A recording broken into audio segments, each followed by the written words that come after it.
Dobrý den. Ahoj, ahoj. Dnes jsme si pro vás připravili třetí díl našeho pořadu, ve kterém si budeme říkat něco o variacích. Jako vždy si nějaké příklady vypočítáme a poté si jeden příklad předvedeme. A nyní si povíme, co to variace je. Variace KT třídy z n prvků je každá uspořádaná kátice, vytvořená z celkového počtu n prvků, přičemž při výběru záleží na pořadí jednotlivých prvků. Rozlišujeme variace s opakováním a bez opakování. Variace využijeme, pokud z nějaké množiny objektů vybíráme určitý počet objektů, přičemž záleží na pořadí, v jakém tyto objekty vybíráme. Nyní si ukážeme vzoreček pro variace. Variace V KT třídy n prvků se rovná n faktoriál lomeno n minus k to celé faktoriál. Nyní si vypočítáme příklad, který zní: k sestavení vlajky, která má být složena ze 3 vodorovných pruhů, jsou k dispozici látky červená, bílá, modrá, žlutá a zelená. Kolik je vlajek, které lze z těchto látek sestavit? Takže variace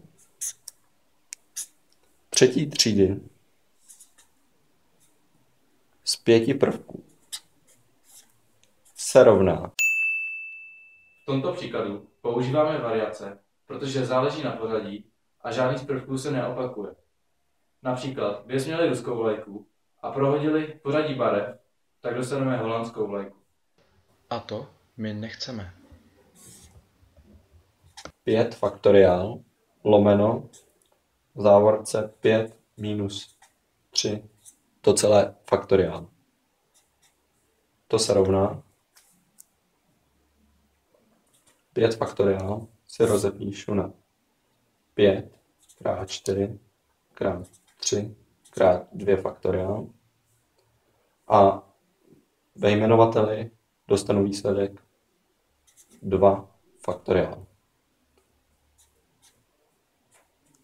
Nyní si můžeme 2 faktoriál zkrátit a dostaneme 5 krát 4 krát 3 se rovná 20 krát 3 je 60.